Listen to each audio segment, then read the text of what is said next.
Hey, Forrest here. Nothing like getting paid. And with ICCU's mobile app, I can deposit checks or accept Zelle payments so the money hits my account fast. I just wish there was an app for mowing the rest of these lawns. What? Dude.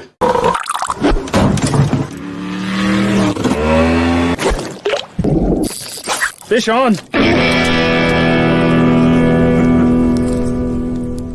We don't need gimmicks like giant checks and mascots to promote this year's football contest because we're giving away even more money than we did last year. $16 million in guaranteed prizes to be exact. There's 2 ways to win and no rake. Players in Circa Millions make 5 picks against the spread each week with quarterly and full season payouts. Circa Survivor entries select 1 team each week with no point spread. Last the longest to win it all.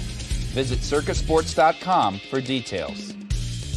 When I want Boise State to win, I trust Coach Rice to lead the Broncos to victory. And when I want the best painting and garage floor coating, I trust rowpaint.com to get that job done right.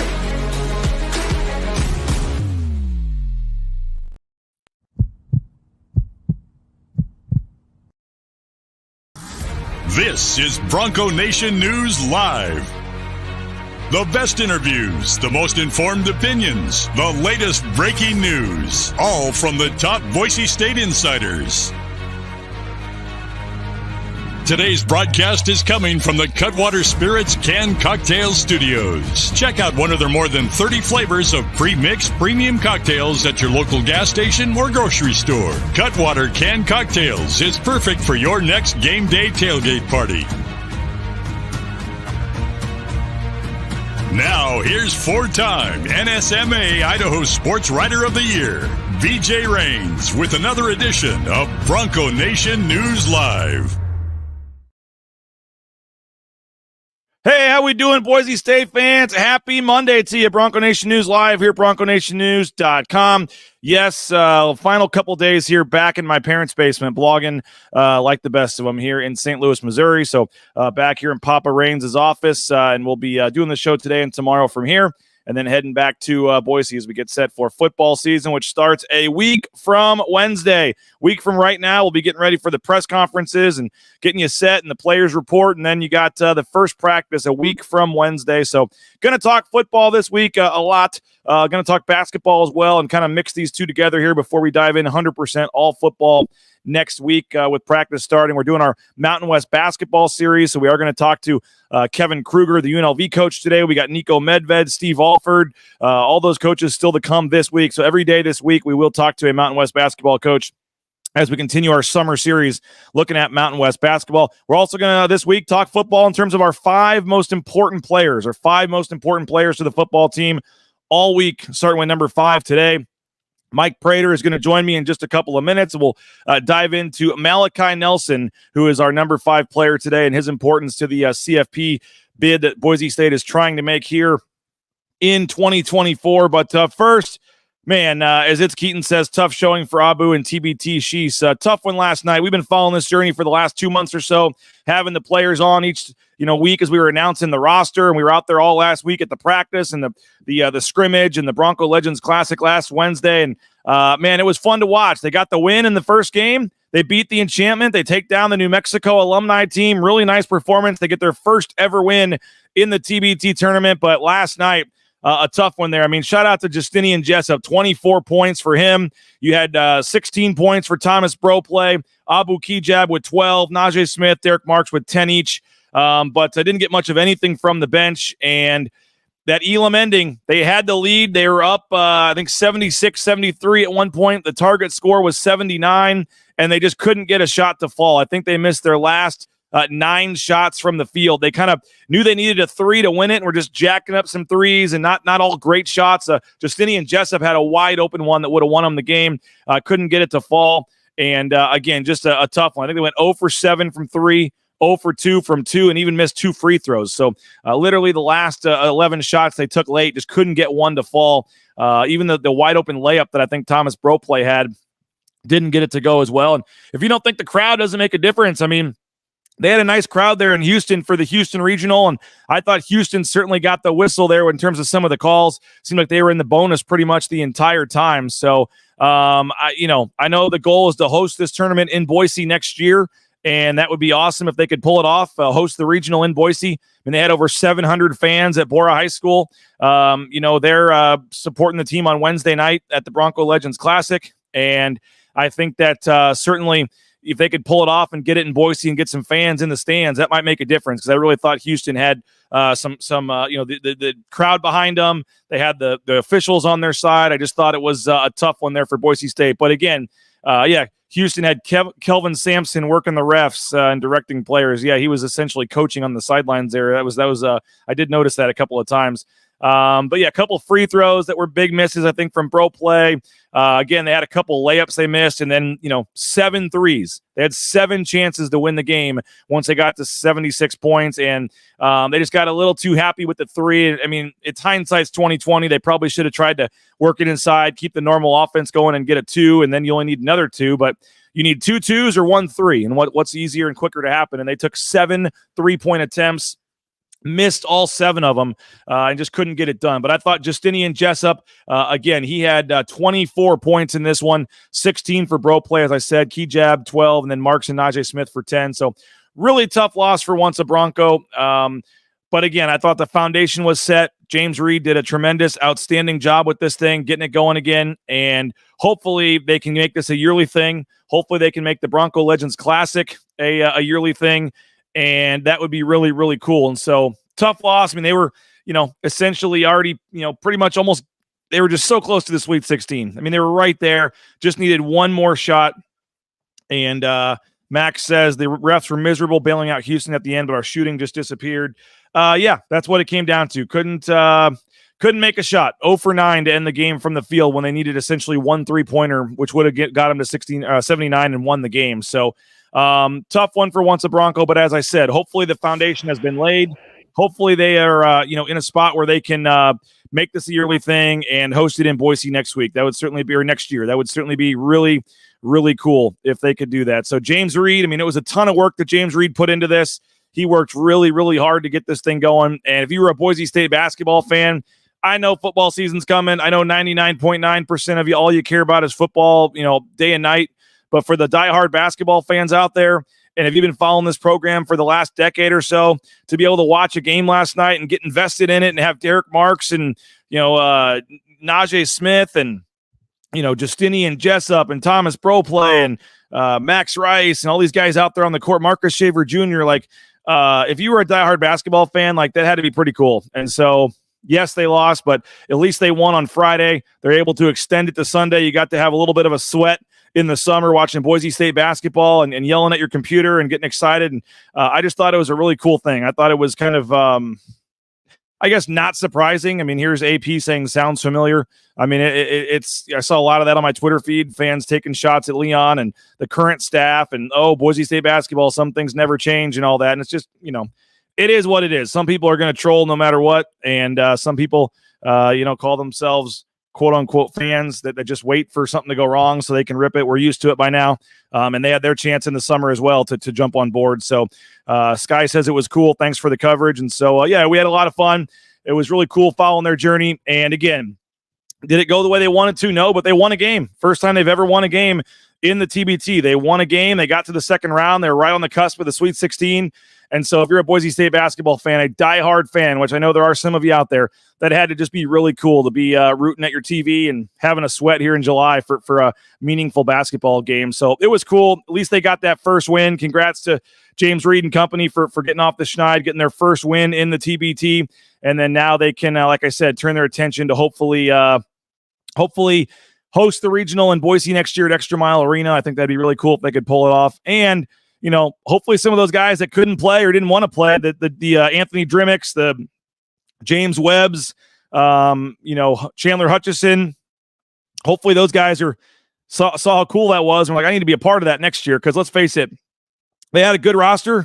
They did not, and this is no disrespect to anybody on the team. It's just fact. They did not have the 10 best former Boise State basketball players that are still playing currently on that team. And so I think they did good. They won a game, but the roster could be even better moving forward if they can get some of those guys that are out there playing professionally. I mean, Derek Alston Jr. signed a contract like a week ago and had to withdraw. That certainly hurt. And so, it was a fun experience.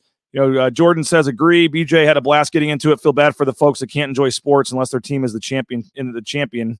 They will build on it. Jumpin' Idaho says so. I need DA to give Jessup another scoring threat on the wing. I agree. Yeah, Melinda says it was cool, super cool. Hope they can make it work next year in Boise. Malad and Armouche, I'm seeing some shout outs for. Yeah, that would have been cool.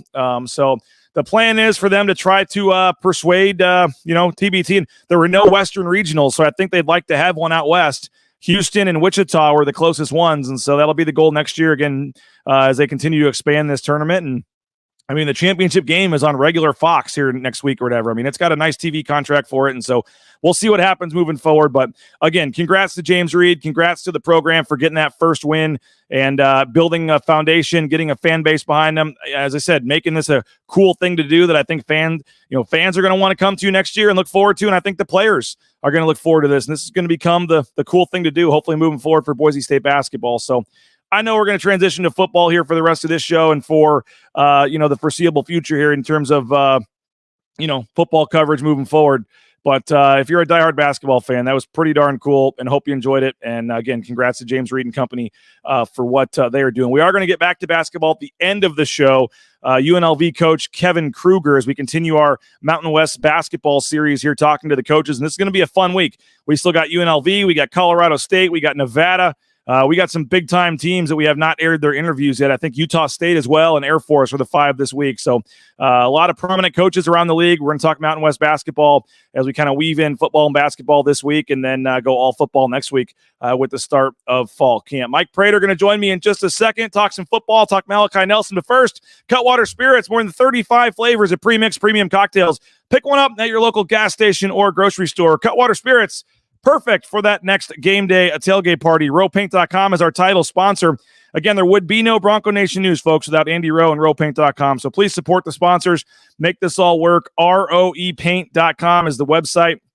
And again, concrete coatings, residential painting, industrial, commercial, all your painting needs. Please think of RowPaint.com. Idaho Central Credit Union. We're 2 episodes into season 2 of the Tyson Degenhardt Show. That was fun catching up with Alvaro Cardenas and Javen Buchanan on last week's show. Idaho Central Credit Union, ICCU.com. Again, there's a branch pretty much on every corner, but the easiest and most accessible is that one in your pocket on your mobile app with the eBranch online banking and the ICCU app. So download it now and make the switch today. Idaho Central Credit Union, ICCU.com. Matt Bauscher and Bauscher Real Estate, number 1 ranked realtor in the Treasure Valley. And the Raines family found out firsthand why that is the case. Kelly, Cade, Sarah, Matt, whole team were tremendous, helping us sell our home, then helping us buy a home. And we're very thankful that we went with the sponsor and Matt Bauscher, Bauscher Real Estate. So any home, size doesn't matter. If you're looking to buy or sell a home, make sure you check out Matt Bauscher and Bauscher Real Estate, 243-8222 or online at BauscherRealEstate.com. And Ridley's Family Markets, shopridleys.com is the website. Again, shopridleys.com if you're looking to head up to McCall for the weekend or head out of town. I highly recommend the McCall one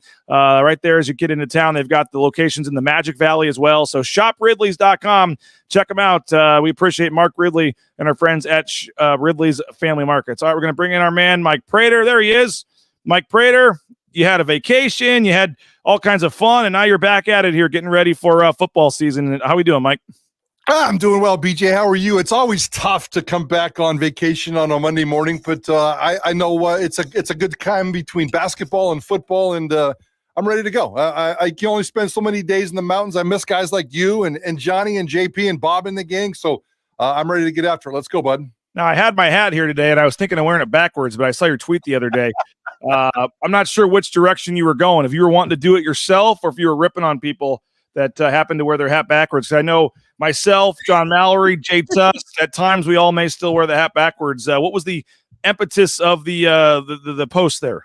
Obviously, the golf tournament in the British Open. Not everybody. A couple of the ugly Americans were wearing theirs backwards because of the weather, and rightfully so. When you get in that kind of weather in the world, making fun of people wearing their hats backwards is a little silly. We have plenty of other things to worry about in this country. Now, with that said, I will say that it was a personal deal for me because I used to wear my hat backwards just like you and Jay and Johnny and all the cool kids. But, the wife told me that I'm too old to turn it backwards. So it's a point of contention in my house. camping in the woods the last 10 days. I was able to wear it backwards all the time, but nobody saw me except a couple of bears and a couple of birds. So now that I'm back in public, I've been told I have to wear my hat forward because I'm too old. And I was just true in a straw poll. Apparently you and Johnny are not too old, but apparently I am too old to wear it backwards. I was going to say, next time I see Tempe, I'm going to have to ask about the age limit there because I don't want to offend her next time she's watching the show and I'm wearing my hat backwards and you're not there. So, exactly. That's the old debate. Hat backwards, wearing a player's jersey. What's too old for that? I mean, I always subscribe to the retro jersey. If you wear a player that's like, I'll wear an Ozzie Smith jersey, but I won't wear like a Paul Goldschmidt jersey. Like I'll go with the retro, like guys from 20, 30 years ago. I feel like that's a little different. Yeah, if you want to wear a Wayne Gretzky jersey instead of, a Jordan Kyrou jersey, I think that's probably okay. But those are always the old, But yeah, I was literally about to go hit the hat today, and I said, "Oh, I don't want to upset Mike Prater, but I guess I don't want to upset Tempe, so maybe I have to figure out moving forward what that age limit is." You got the full green light from Prater, so no problem there. And you're gonna live vicariously through me with me wearing my hat backwards, since you can't, I guess. I love it. Let us know in the chat what you think. What is too old to have your hat on backwards? My wife probably says I'm way past that if I actually asked her. So it's a great debate apparently because they got a lot of traction on both Facebook and Twitter in terms of the divide. It's a classic Prater debate, 50-50. Some people think it's ridiculous. Some people think, hey, just do you. It's a freaking hat. You can wear it any way you want. So I love the debate. Anytime you can get a debate with great divide like that, and there's really no clear answer. It's just kind of fun, but I love that debate. Before I forget, I want to mention our friend Alex Guerrero and Gridiron Dreams. They have a football camp coming to the Twin Falls area, Canyon Ridge High School. It's this weekend coming up. GridironDreams.net. You can get the information there. But Matt Lauder, Ahmed Hassanin, Maddox Madsen, Tyler Crow, Prince Strawn, and Jake Ripp will be out there in Twin Falls this weekend. Canyon Ridge High School. It's ages on Friday and Saturday. It's ages 12 to 18, and then on Saturday it's ages 6 to 11. So if you're in the Twin Falls, Magic Valley area, and you want to see some of the Boise State football players before they get really busy with camp, Gridiron Dreams Football Academy has a cool camp. They're going to Twin Falls, and again, 6 players. Some other folks are going to be there. It's this weekend, Friday and Saturday, Canyon Ridge High School. And you can get more information, GridironDreams.net. All right, we're starting a series, Mike, and again, we've in previous years we've done 20 players, 20 questions. We've had just a lot going on with vacations and trips and other stuff we're covering, and so with media days getting moved up a week this year, that kind of screwed things up as well. So I'm kind of cutting it down to 5 players just so we can have a little bit of individual player talk here. Maybe this morphs into battles at positions, which today might, and other things, but essentially 5 players that are the most important to this team's success. And you guys have done the pre-spring, the post-spring rankings, and I purposely did not go back and look at yours last night when I was making mine to kind of see how similar or close we are.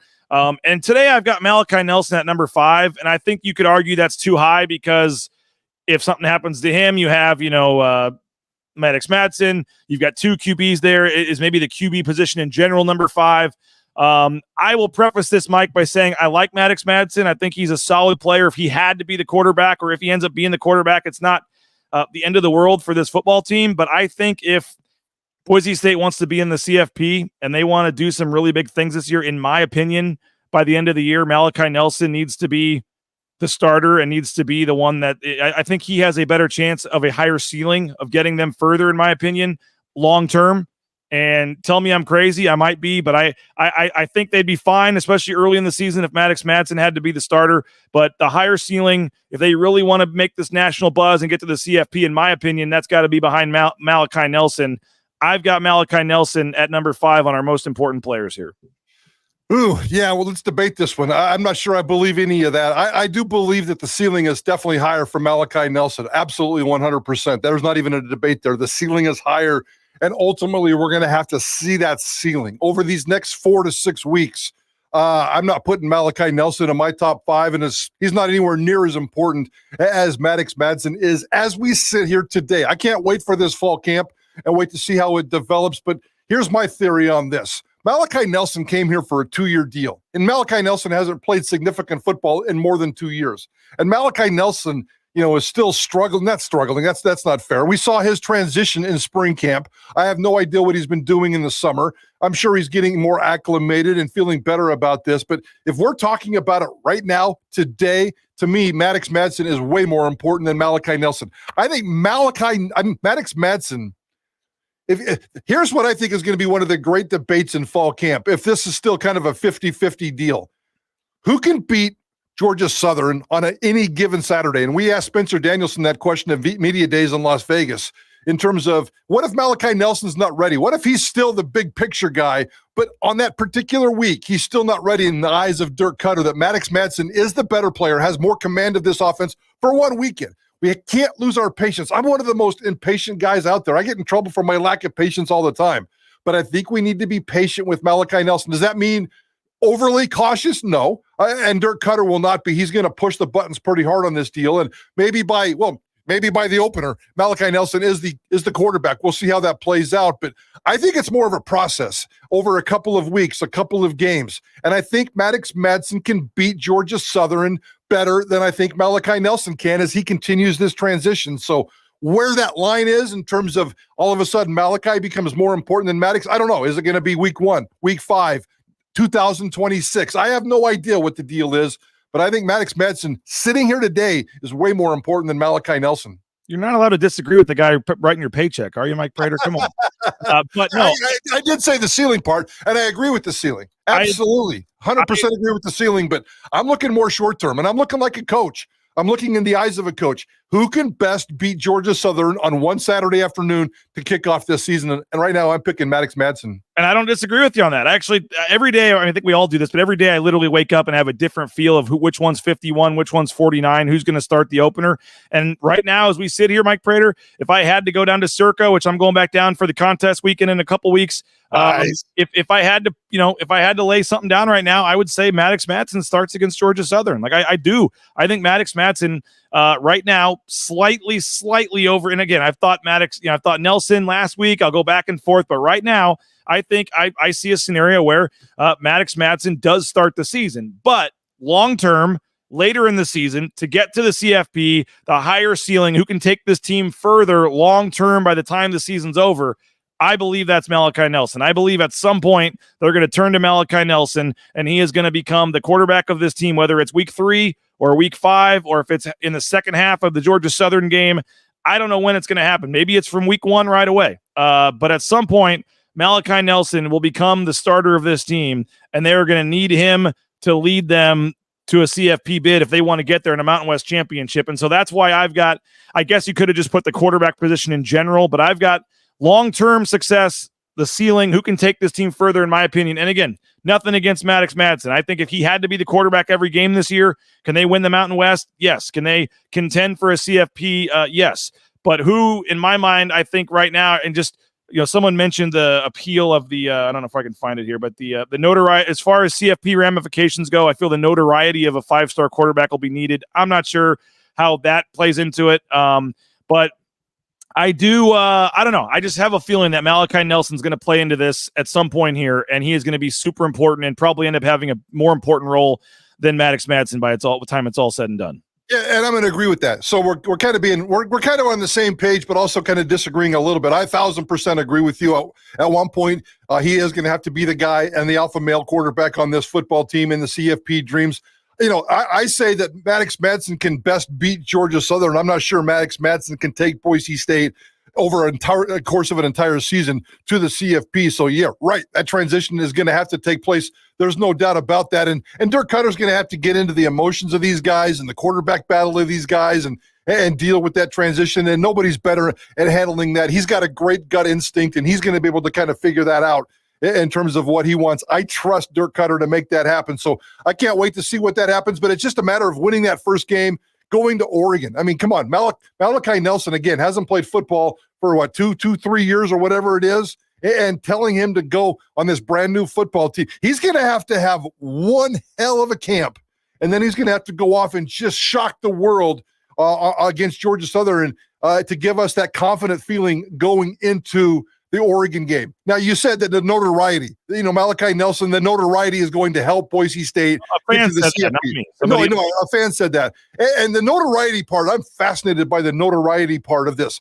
Boise State won the offseason in the eyes of the national media because of the Malachi Nelson notoriety. There's no doubt about it. The national media, they love Ashton Genty. They're starting to love Ashton Genty. There was a time there where I wasn't sure that they were catching up with him. They love the 5-star recruit. So Malachi Nelson certainly, so that's helped Boise State get this notoriety. But notoriety means nothing if you can't beat Georgia Southern or if you can't beat Oregon. And I don't think notoriety matters starting August 31st. But notoriety was huge to give Boise State football this momentum in the offseason. Now you just need the best quarterback to go beat Georgia Southern. And back to my original point, today, I think that's Maddox Madsen.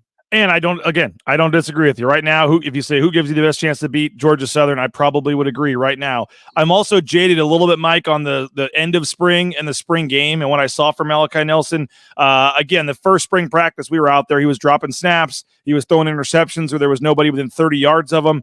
But by the end of the spring, I was sitting in the end zone at like the last Wednesday or Thursday practice before the spring game, and he threw a couple of dimes into windows that I thought the ball was going to hit me. There's nobody coming, and the guy would come over the middle out of nowhere and make a great catch in the end zone. I mean, he was the improvement that he made, and then the performance in the spring game, a couple of those really nice deep throws and some of the stuff that he did in the spring game also is kind of maybe, clouding my my perspective on this a little bit, that I'm expecting that. And I'm expecting him to continue to improve over the summer and build off where he was at the spring game and come in much closer to, 50-50 than maybe he was the first day of spring practice. So that's part of it too. And also the fact that we really haven't seen Maddox Madsen in any kind of official team stuff. He was out there in practice in a lot of the 7-on-7 and a lot of the, no contact stuff. And when they're not charging at you and they can't get you, I mean, he looked great. I mean, that was part of his problem last year was, he throws a nice ball. I just thought his decision-making at times, he threw some balls that just didn't need to be thrown, and he had several balls that got, the DBs dropped or didn't catch, that his interception numbers could have been a lot higher. And I thought that came down to his decision-making, not necessarily his arm strength or his throws. So when you watch in practice, yeah, he looks great. Maddox Madsen looks great out there because he's got nobody in his face. He's got plenty of time. He's just throwing routes to guys. So, maybe I'm a little jaded by what we saw at the end of spring with both those guys and trying to, project that forward. It's Keaton says college football 25 ranks Nelson 81, Madsen 76. Case closed. Someone tell Danielson. So is that because Dirk Cutter goes by EA Sports numbers and we're done? Don't even need spring, or we don't even need fall camp. Let's just play video games all month of August and whatever the video game tells us to do, right? I've already seen The Athletic. They ran the season 25,000 times or whatever and simulated it. And I guess in one of the 25 years, Boise State did win the CFP in this year in the game. So get ready for that. Carter Davis says, I think Nelson is a great at number 5. Don't think Maddox could carry us to a CFP like Nelson can. Let's see. Backwards hat depends on swag factor, not age, according to Jeremy there. You got some swag factor, Prater. Come on. We both got a little swag factor, don't we? I think that's probably a nice phrase for ego, but yeah, we got a little swag factor, I'd like to think. Guy says you're going with Madsen here because Prater saw Malachi wearing his hat backwards. I'm busted. Absolutely true. Absolutely true. I don't even know if Malachi Nelson wears a hat, but he lives in that apartment in Meridian by himself. He's just a quiet introvert, and that's another thing you have to worry about. I'm not a great studier. Well, I'm a decent studier of people, but if you're an introvert, you're also always kind of questioning yourself, and the confidence factor is always kind of fragile. I think Malachi Nelson's a pretty confident dude inside, and Dirk Cutter's going to have to play that game a little bit as well in terms of his swag factor and how he's handling this. And, hurt feelings in college football, we certainly don't want any of that. And I have no idea if Malachi Nelson is the kind of the hurt feelings kind of guy. He's already transferred once. He's just looking to play. I get that. But there's definitely a mental game here that Dirk Cutter is going to have to be very aware of and very aware of in August. Yeah, no doubt about that part. Nobody going to tolerate the 2 QB system. You can book that one this season. I did find it interesting, Mike Prater, that, he's been there 6-7 months or whatever. But I mean, Talon Green went to SEC Media Days. Talon Green is the Arkansas, face of their team already. And we'll see what happens on the field.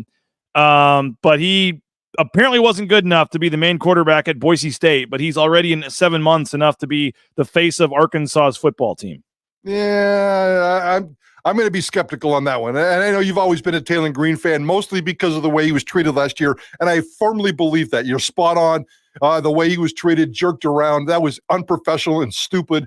And I hope we never see that again. I'm not a big Taylor Green fan as a football player. I want to see what he does this year, and that might backfire on Arkansas, or maybe it'll backfire on me, and I'm just a big old buffoon idiot, and I have no idea what I'm talking about. So we'll see how that plays out. And there was one other quick point I was going to try to make, but I forgot what that was. That's what happens when you spend a week on vacation. You lose a lot of brain cells. You could think about it here. We got a couple minutes left. Carter Davis says if Nelson can't be ready for a mid-tier Sun Belt team, then we shouldn't be talking about him. Well, he's here for 2 years, guys. His dad said that to you. His dad said that to us on shows. He's here for 2 years. He's not here to win one football game on August 31st.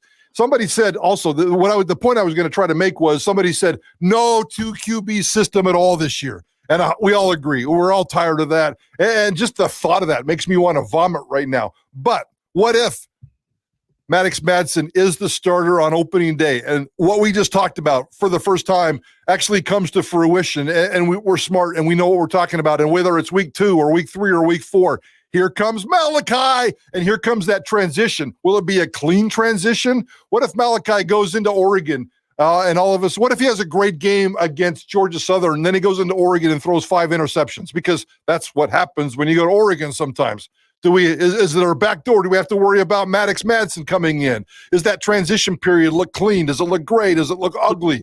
I'm really, really worried. I'm having PSTD flashbacks about the quarterback system because I'm not sure it's going to be clean this year. It's going to be better than it was before, hopefully, but I think that this conversation is going to continue for a few more weeks, maybe in a few more months. Would you agree that it's probably easier for the coaches to start with Madsen and go to Malachi than to start with Malachi and have to go back to Madsen? Ooh, that would be bad. The latter would be bad for the when you go to Malachi, you're turning things over to Malachi. Yeah, it'd be really easy to start Maddox against Georgia Southern and see how that plays out as this transition continues. And all of a sudden, week 2 or 3 or 4, here comes Malachi, and that transition can be clean. If you start Malachi and he struggles, and here comes Maddox, I see that being really ugly. I don't want anything to do with that. Which maybe leans into their thinking in terms of starting with Maddox Madsen, because you have this 5-star kind of ace in the hole type thing waiting when you need it, and maybe you don't. And let's be honest, we all believe that. At least I believe that if you start Maddox, that Malachi still is the starter at some point this season. And if that's the case, I don't think you're pulling Maddox Madsen if they beat Oregon. You're not pulling Maddox Madsen if they win big at Georgia Southern to say, oh, well, he got his one game. Now we're going with Malachi against Oregon. No, Maddox Madsen would have to struggle, and or this team would have to lose for them to make a switch if they start with Maddox Madsen, no matter what the plan is. So, maybe it goes so south in the Oregon game in the second half, they give Malachi a chance and he does something and they decide to turn the keys over him to, for North Dakota or whatever the next week, or whoever it is this year, Portland State, and just keep it going.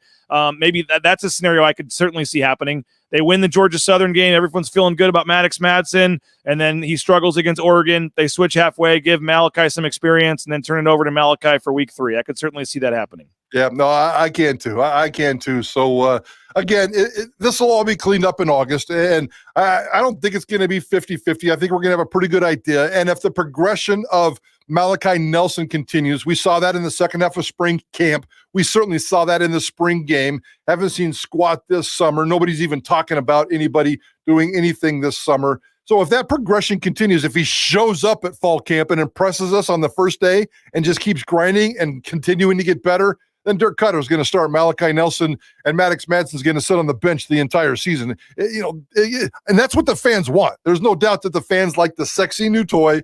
Everybody knows that Maddox is a good dude, but he's 4'7". That's a joke. Everybody's worried about his height, and physically his height is an issue. There's no doubt about that.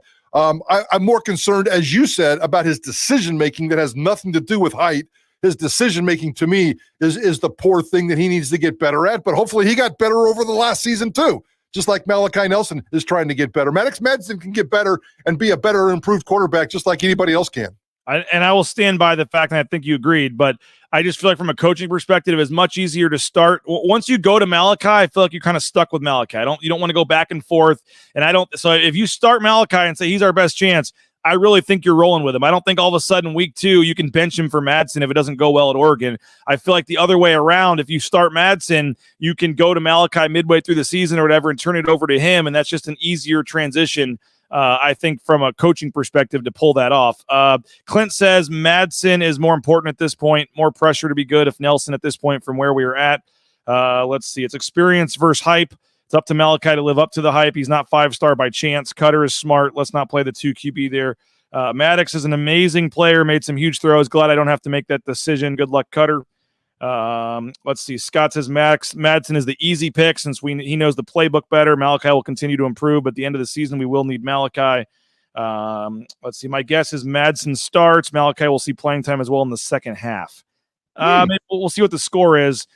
You're on record as saying, and I agree with you, but I mean, I'm not sure I've gone quite as far as to say they're going to lose. But that Georgia Southern game, people are kind of overlooking maybe a little too much. Yeah.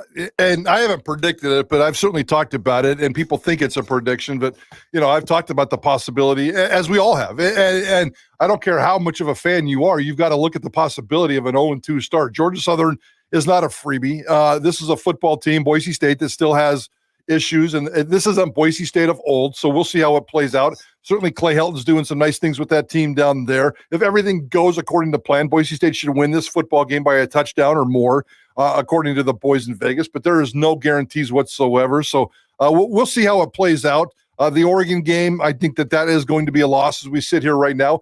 Boise State starting 0-2. If I had to predict right now, Boise State starts the season 0-2 and finishes 10-2. Any chance at 10-2 with 10 wins in a row, they could still be in the CFP hunt? Liberty. That stupid football team, Liberty. Last year, I know they got a horrible schedule, but that doesn't matter. If they go undefeated, I think they're going to be in the play. If they lose one game, they're gone because of that schedule. We would ditch Liberty so fast if they just lost one game, but until they lose a game, and against that schedule, I'm not sure that they are. So 0-2 would be a brutal, devastating shot to Boise State CFP chances, I think. Jump in Idaho says, agree with Prater. Not sure which part, but Jump in Idaho agrees with you. Prater is no buffoon, Bill says. So you got some love on here. People are agreeing with you, Prater. Let's see if we got any final ones before we get out of here. If Liberty has one loss, they're done easily. With one loss from Liberty, 100%. Yeah. 100%. But undefeated over 2 losses, Boise State, they probably have to take them. But if it's 2 versus 1, Liberty is just annoying. Cupcake schedule constantly. Let's see. If we're talking about Georgia Southern not being a freebie, then we have no business talking about Oregon or even the CFP. Let's not start that, according to AP. Fair. So should be interesting. Again, I think maybe I should have lumped in the quarterbacks together, but I just personally feel that the better long-term ceiling of this team going further. And again, when you're talking positive about one guy, this happened last year. Like, I was a Taylon Green guy last year, Mike, but I was not an anti-Maddox Madsen guy, and that comes off sometimes as if you're hyping up one guy that you don't like the other guy, and that's not necessarily the case here. I like Maddox Madsen.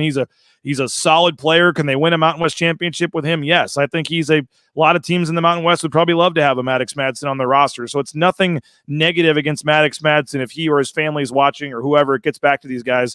I have no problem with Maddox Madsen whatsoever. I just think that long-term, last year I thought Taylon Green was the better option. And this year I think that long-term for this team to really have that chance at a CFP, I think that the Maddox or Malachi Nelson is the long-term answer for this program.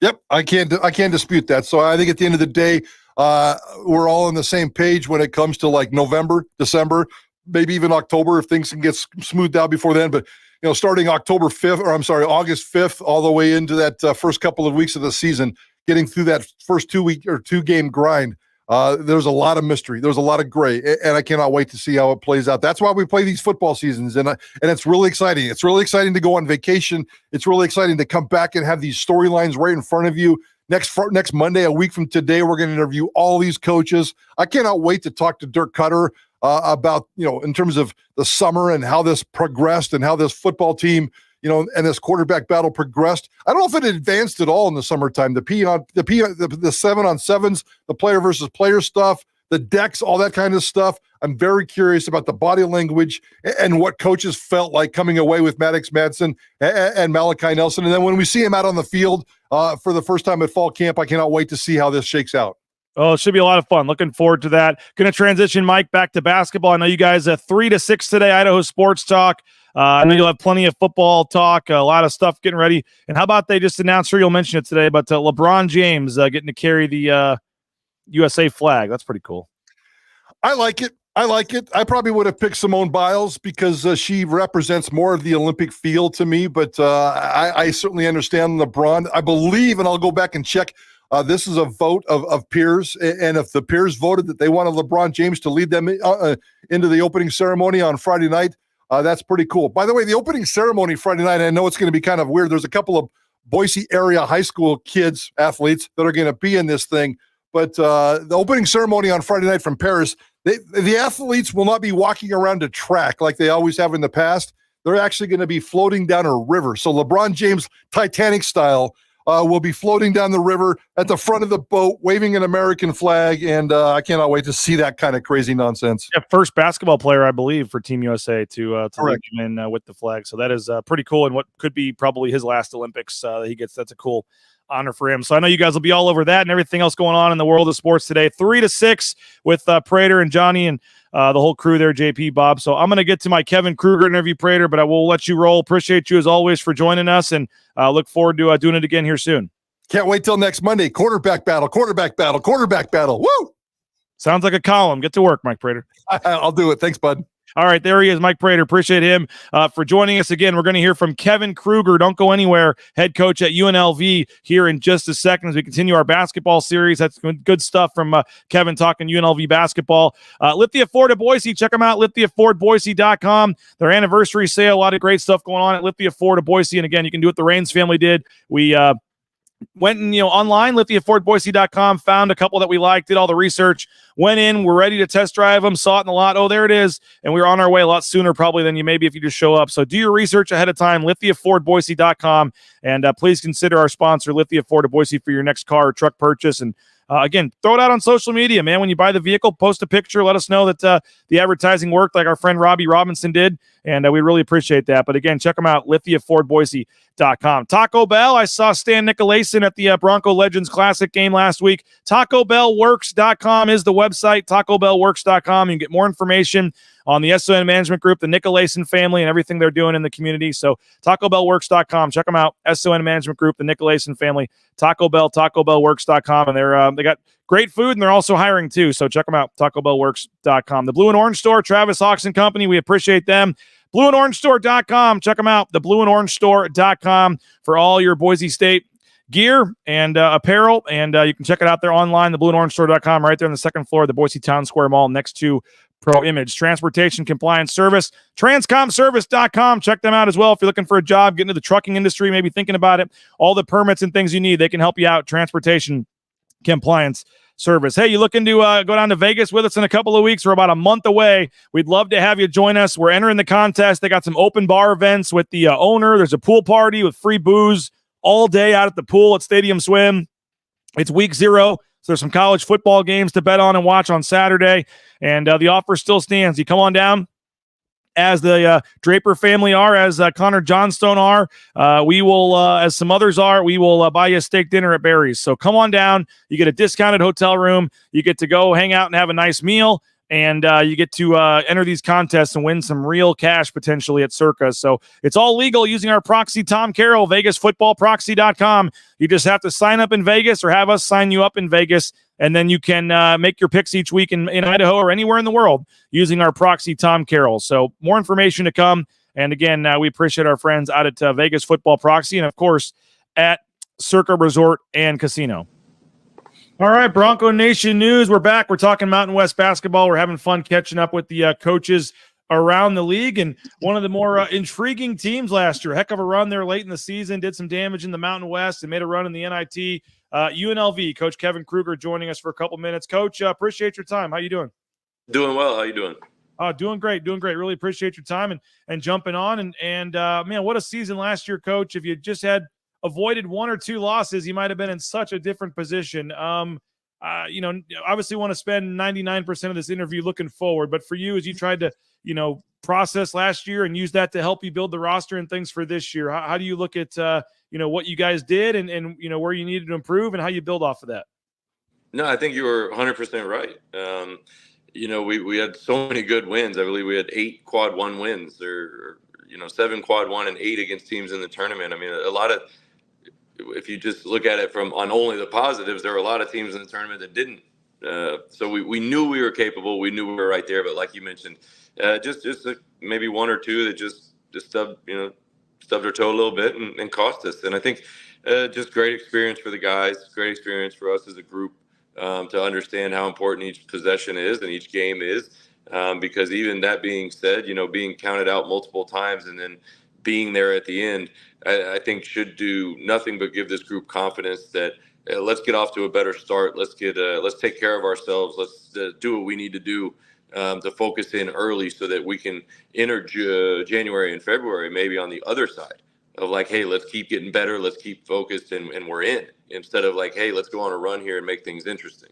Yeah, I mean, I remember you guys came to Boise and had that really nice win at Boise State. And at the time, a lot of Boise State fans, whoever, like, wow, what a bad loss or whatever. And then you look at what you guys end up doing and the run you went on, and it was like, no, that was the start of something special. I mean, you guys beat New Mexico twice, I believe. You beat San Diego State. I mentioned Boise State. I mean, I hate to say it was one game, but I mean, literally that Southern game. And but I mean, just the Mountain West showing that you guys could compete. You finished as the 4th seed in the conference tournament, I believe, but just to prove that you could beat, pretty much any team in that league, I would assume for the players that are coming back, that's got to be a lot of confidence.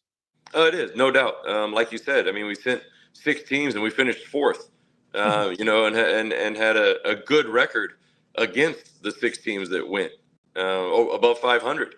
And so, just little things like that. Of course, you can cherry pick as much as you want, but here in the summer, why wouldn't you, right? You want to focus on the good things that happened and talk about the things that we want to build on and do again. Of course, we're always going to talk about what we did wrong and what we can do better. But no, we want to focus on how things felt when we were confident and playing well. And there was a lot of that last year. A great non-conference win in Creighton, and then of course some really good wins in conference as well. So a lot of things to be positive in going forward. Well, you look at your roster this year, and obviously, there's no sugarcoating it. You lost some key players with the Boone brothers and Luis Rodriguez and Justin Webster and some guys, but you kept maybe your most important player, Deion Thomas Jr. You obviously have Rob Whaley back, Jalen Hill, some other guys. I know you had some nice additions in the transfer portal that I wanted to ask you about as well, but I guess let's just start with, Deion Thomas Jr. And there was some weird report that he was leaving and he was staying, and who knows what was going on there. But I mean, to have him come back and have him be one of the top point guards in the Mountain West to build your team around this year, what's his outlook for this year, and how nice is it to have a guy like that to build around? Yeah, it's great. I mean, anytime you can have that point guard position be coming back and have that experience, and of course build off such a great year. That's nothing but positive. I mean, we were sitting there, having nothing but conversations with him and his family, and that we saw the report, same one you saw, I'm sure, and the fact that he was never actually in the portal, but he was probably going to another school is something that I guess we can talk about that in another whole totally off separate conversation about the level of tampering that would be. But I mean, just we had great communication with the staff and him and his family of always being on the same page, so that even when I saw that, I didn't even have to pick up my phone and call him immediately. It was something where I just sent him a quick text and said, something like, I don't even remember, because it was so non-dramatic on our side. And he was just like, I have no idea what's going on. And that was pretty much the conversation, just because there didn't need to be a sit-down meeting about it. But to have him back, while, like you mentioned, we lost a lot of experience. We did. We lost a lot of guys that had played a lot of games. But we also bring back a lot of guys that played together last year, which, as we're learning as these years go on, the impact of the portal, how many you bring in, bringing back returning minutes with an expectation to have more significant roles has proven to be a key part of having a good growth and a good team. And we feel we've done that. Yeah, touch on some of those other returners, Coach, whether it be Jalen Hill. And I know fans in Boise know all about Rob Whaley in the game that he had up there, especially the start to that game in Boise. But, having those two guys back and the development they can make. And I know Isaiah Cottrell and Brooklyn Hicks, you're expecting some improvement from them as well. But maybe if you could just touch on some of your other returners and why you're excited about them. Yeah, just like you mentioned earlier, the finish that Rob had to the season, or not even the finish, just kind of from the midway point or just before Christmas on, and the impact he had. Brooklyn, even though his minutes were kind of up and down, which is pretty consistent with freshmen on such a senior-laden team, but his impact, or his approach, I should say, in the spring and so far this summer has been something that we have a lot of reason to have a high level of expectation for him in terms of impact winning. And then, of course, Isaiah Cottrell, spent most of his college career hurt. Last year, I think, was kind of the first year where he's actually felt good for most of the year. And so now coming into even a second year, building off that, Jacob Benarby coming off the redshirt year, I think will have great nights for us. And then, of course, Jalen Hill coming off the torn ACL, but also bringing now what will be 5 full years of college basketball under his belt is something that we're going to need because we're going to have some kind of where we were kind of more of a post-dominant team last year, throw it in, be much more deliberate. A couple of those guys that are going to be in the post for us this year are new. So we're going to have to, lean on the experience of the guards and lean on the experience of the veterans to make it all blend together. Kevin Krueger, our guest for a couple more minutes here, the head coach at UNLV. And Coach, you had 5 additions, I believe, from the transfer portal, 3 freshmen as well. Let's start with the transfer portal additions. Obviously, folks here in Boise very familiar with one of them, Jace Whiting. But just in general, whether it be Jalen and he put up big numbers at Oral Roberts or some of the other guys, what excites you about the transfers? I think it's just a group. I think where we've got a lot of guys that have good experience, but also have experience handling the ball.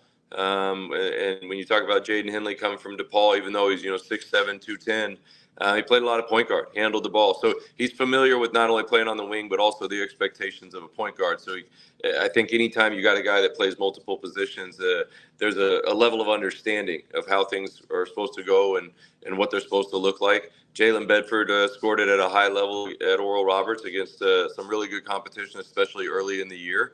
And then, Jace Whiting, as you mentioned, you guys are familiar with him. Steady hand, good shooter, good decision maker.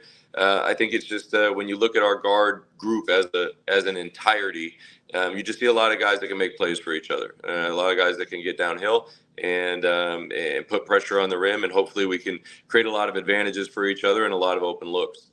Do you see any of the 3 freshmen contributing right away? I do. I think, James Evans is something, he's an incredible talent. He's young, so he's kind of piecing a little bit more together every day. As we all know, it's tough in today's climate, especially with all the transfers, for freshmen to go make night in and night out impacts. But he is somebody that has the potential and the possibility and capability, I should say, to get out there and make a play. And then Pop Njai, that his length, his mobility, his knack for rebounding and blocking shots is something that I think you'll definitely see him playing early on, having a lot of opportunity to kind of have some trial and error, figure things out, and see if he can make an impact. And then, of course, Jacob Benarby coming off the redshirt year, somebody at 6'9", 6'8", 240 pounds, 230 pounds. He's somebody that we're going to need the physicality to go along with Bear Cherry from New Mexico Junior College, who's also another big body. We're going to need his physicality and his strength under the rim. So we're really excited about the newcomers. As you kind of just continue to build this there, Coach, and get this program to where you want to be. I mean, it was crazy. I looked it up. I think it's been over a decade since UNLV's been in the NCAA tournament, 2013, I think. I mean, do you feel like, with where you're at, and I guess every year's now with the transfer portal and all this, it's hard to have a, 3, 5, 10-year plan, whatever. But, when you just look at where you're at and where this program is at, it sounds like you like your roster. How do you just feel overall about your talent and your team and where you're at right now? I feel good. I think, 3 years ago when we got the job, I think, that we had to get, I think, 11 out of the portal. And while we loved that group, that was such a fun group to be around, we just didn't and we got better as the year went on. We just didn't have enough time together. I thought, one more month, we would have, I think, had another great month, and we would continue to get better.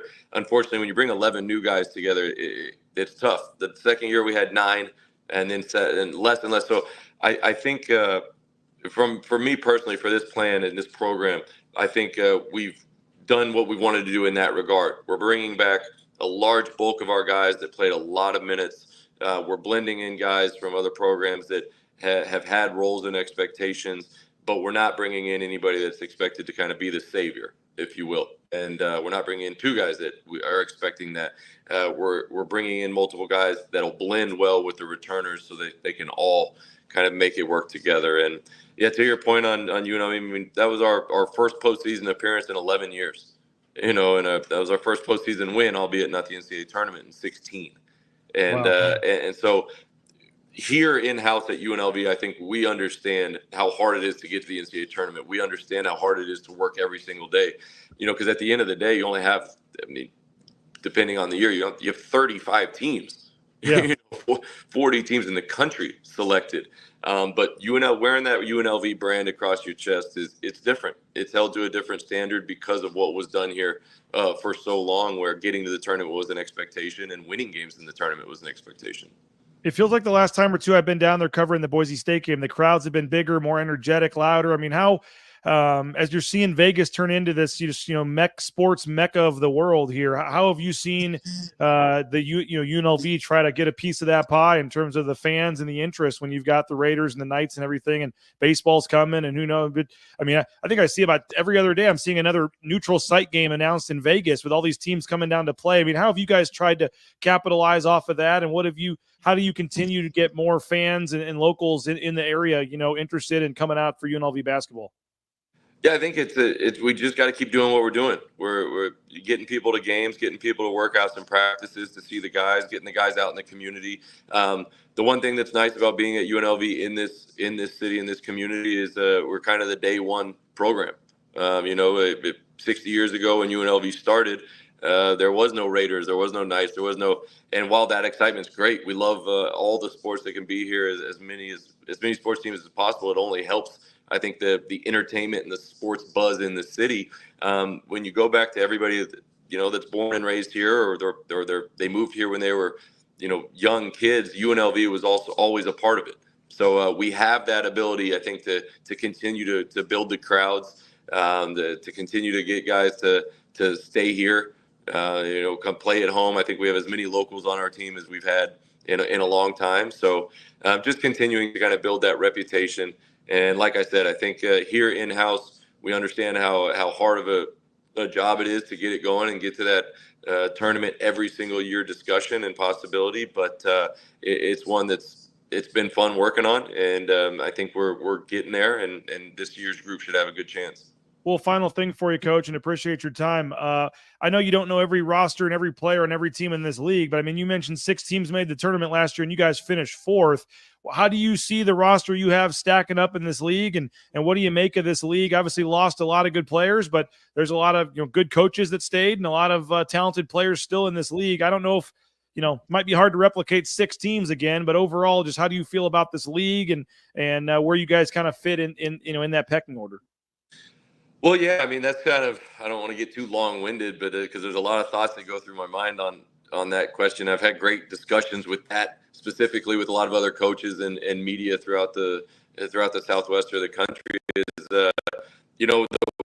On one hand, you've got a number of unbelievable names that are leaving, right? When you talk about Jadon Ledee and Lamont Butler at San Diego State, who are Mountain West legends, not just school legends, Mountain West legends.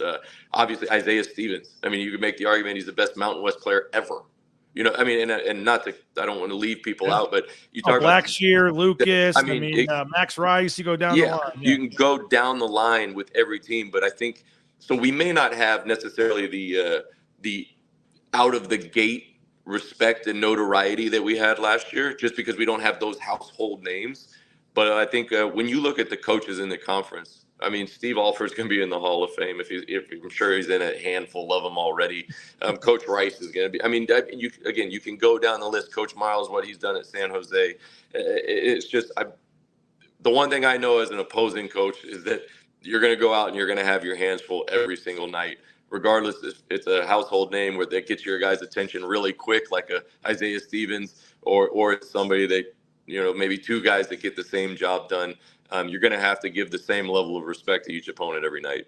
Well, I'm just happy, Coach, that they went to the 20-game schedule because that's my favorite road trip of the year. I didn't get to go UNLV last year. Boise State didn't go down there. So I'm just thankful to have a guaranteed trip, at least one extra one a year now to Vegas. Always enjoy coming down there, and appreciate your time as always. We'll do it again, I guess, in October for Media Days. I think they're scheduling that again, so we'll look forward to catching up with you again then. And best of luck the rest of the summer. So I hope your team can stay healthy, and we'll talk to you soon, Coach. Appreciate your time. No, thanks for having me on. There he is. We appreciate Kevin Krueger for coming on. Hey, make sure you follow us on YouTube. We are 89 away from getting to 5,000. Help us get to 5,000 before the Broncos take the field for that first practice on Wednesday. We need 89 of you to hit that subscribe button in the corner. Tell your friends. Help us if you can. We need 89 more. Let's get to 5,000 before we kick off football practice next Wednesday if you can. So thanks so much for joining us. Appreciate you guys. Going to interview Tad Boyle, the Colorado coach, here shortly for Lindy's, and I will be back at it with Jay Tuss tomorrow. So appreciate all you guys for joining us, mixing some football, and some basketball all week. We still got Nico Medved, Steve Alford, some of your favorite coaches in the league still coming up this week on Bronco Nation News. So basketball and football talk all week, and then we'll switch back pretty much primarily to football starting on Monday with fall camp getting underway on Wednesday of next week. So have a great rest of your day. Thanks to Prater. Thanks to all you guys. If any news breaks, we'll have you covered at bronconationnews.com. Subscribe on YouTube. Subscribe at bronconationnews.com, and let us know. Appreciate you guys. We will see you tomorrow, 9 a.m. with Jay Tuss, Bronco Nation News Live here at bronconationnews.com.